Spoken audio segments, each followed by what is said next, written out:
Level gimmicks in Sonic. That is the title of the video. They're pretty interesting when you think about, because like, does anyone even have a favorite level gimmick? How often do you hear someone say, yeah, I really loved the lava geysers from Crisis City? When level design is discussed, which is already rare, how often do the people discussing them ever really mention the level gimmicks in them? Almost never, right? What a level gimmick is kind of broad. I think the first thing that comes to mind are constants throughout a certain level, like stage-specific gimmicks, but while it can be that, it can be other things like simple objects. Springs, dash pads, bumpers, these are all level gimmicks. Everything that isn't the ground you walk on and has its own funny little property is a level gimmick. Now, is that definition written in by law?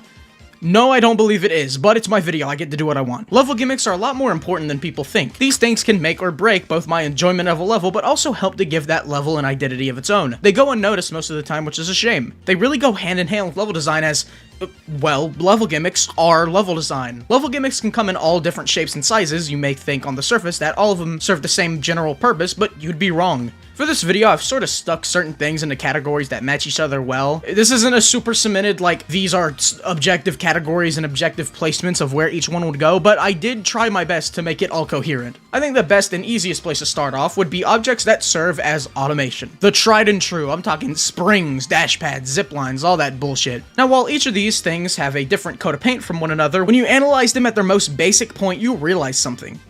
These are all the exact fucking same! Aside from springs, which have had multiple incarnations that work differently from another, all of these more or less serve the exact same purpose. A spring takes you up and down and all around, getting you from point A to B. Dash rings, what do? You enter them and they shoot you out to a predetermined spot, taking you from point A to B. Dash ramps are pretty much just dash rings, but on the floor, they serve the exact same purpose. And zip lines are also just point A to B. You could replace a dash ring with a zip line and nothing about the actual gameplay itself would change. It's just the same thing over and over again, except the only real thing that changes from object to object is if I have to press the homing attack to enter it. It's all automation disguised as gameplay, and that's one of the reasons Frontier's open world just doesn't mix well with me. It's comprised largely of the same reused objects over and over that lead to each platforming challenge feeling the exact same. The level of interactability for these things are all the exact same, they're one note, and being faced with one in gameplay isn't particularly interesting because, well, they're the same thing. Like I said before, you know, just with a different coat of paint. But before we continue, I hate to break the pace, but it's sort of necessary. If you enjoy, be sure to subscribe. I'm really trying to hit 10K by the end of the year, so it'd be a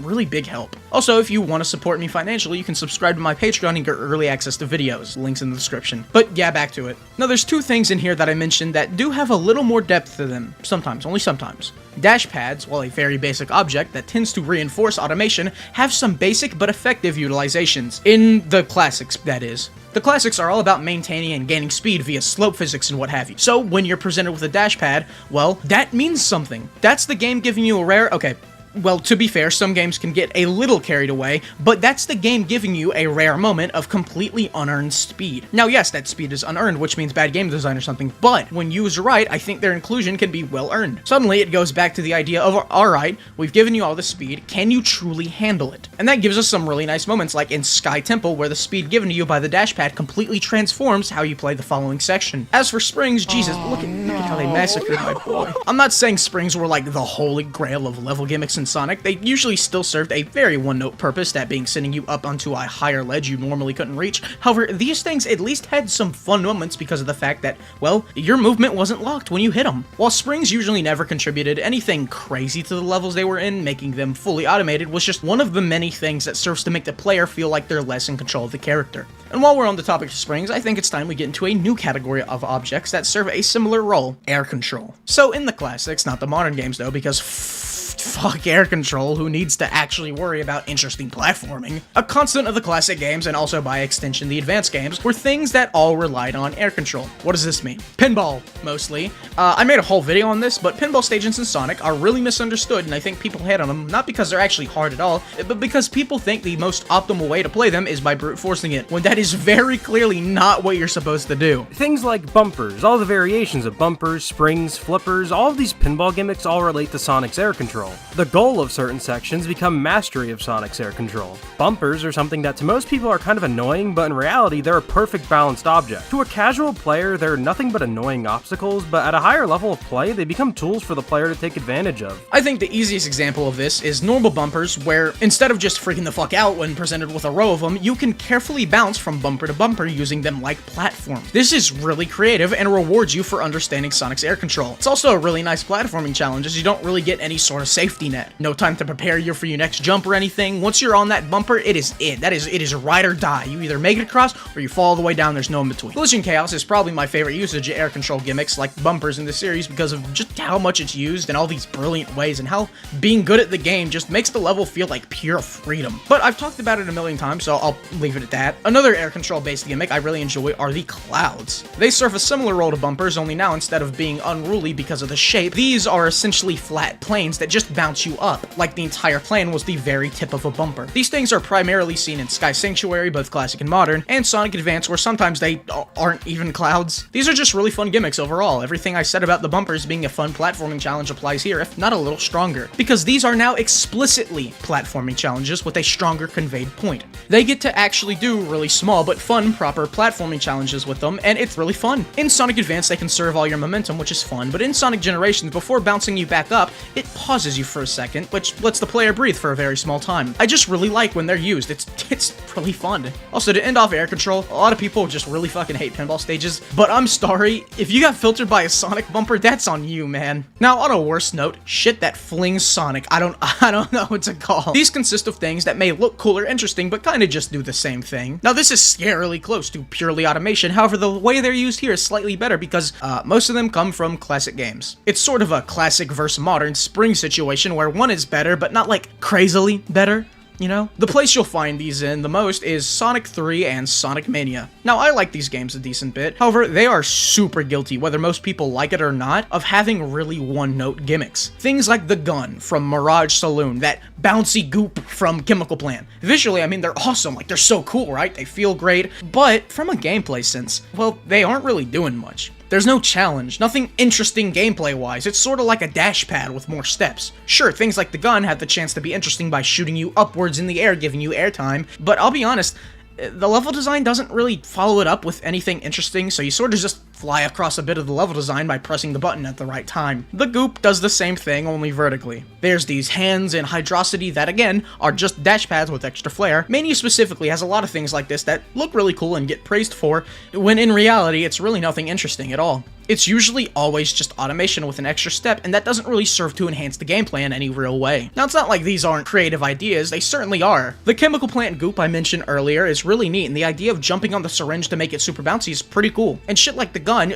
just the concept of Sonic loading himself into a gun, that's cool. That is really cool. But, when you look at it through a gameplay lens, it is no different from simply pushing a button to open a door. Only now it looks cool. Now, I don't know where else I'd fit them, so let's talk about the shit no one cares about. The basic obstacles. I'm talking about spikes, variations of spikes, lava, basic enemies, the works. Most of these are boring to talk about because, what do you want me to say about spikes? The only thing I can really say is that they can certainly add a fun challenge to stages, and good placement of them can lead to some interesting platforming and good difficulty. Now, this isn't really all types of obstacles, but the last type I sort of want to talk about is more dynamic obstacles and objects. Things that fuck with the terrain and the ground you run on. The most simple and most common thing used in Sonic games are falling platforms. Matter of fact, this is seen from the very first act of the very first game. It's right there. Look at it. It's right there. These are a simple challenge, but an effective one. I don't think it's been utilized the best throughout the series, but on the surface, it conveys a really simple challenge. You're on a floor that's crumbling, get off of it before it falls. Stages like Press Factory Act 2, despite how many people hate on that stage because they're bad at video games,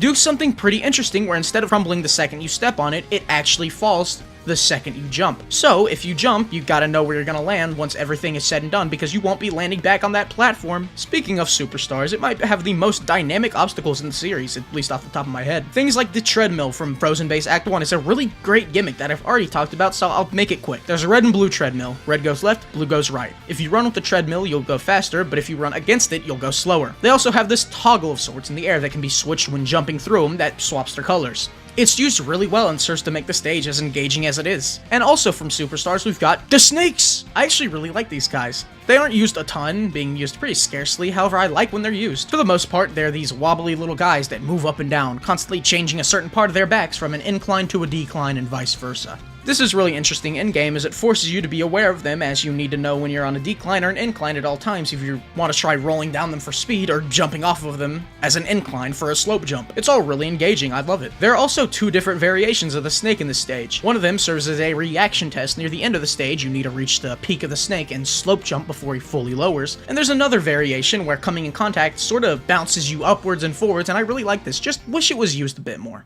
Well, that's about it. What do you think your favorite level gimmick is from the series? I think mine is probably either the bumpers or clouds. I just think platforming challenges based around air control are really fun, and I'd like to see more of them in the future. Now, I didn't cover anywhere close to, like, I probably only covered, like, 2% of all gimmicks. There's a lot. There are a lot. There's a lot more categories. There's a lot more gimmicks. I barely even scratched the surface of air control, man. Enemies could get their own entire video. Like, I could talk 20 minutes about just enemies. There's so many different ones, and admittedly, a lot of them are just the exact fucking same, but my point still stands. All in all, it's just a really interesting topic, and I could honestly talk about this for a while, but this is what I thought of. I wanted to talk about this specifically, and so I did. If you did enjoy, you know the drill, like, subscribe, and if you want to go the extra mile, be sure to subscribe to my Patreon. It's really cheap, and you get early access to videos, but it genuinely really helps me out a lot. I'm not even joking. Like, it's just very, very helpful. So if you have that little bit of cash, it would mean a lot if you would subscribe. But I'll see you all next time.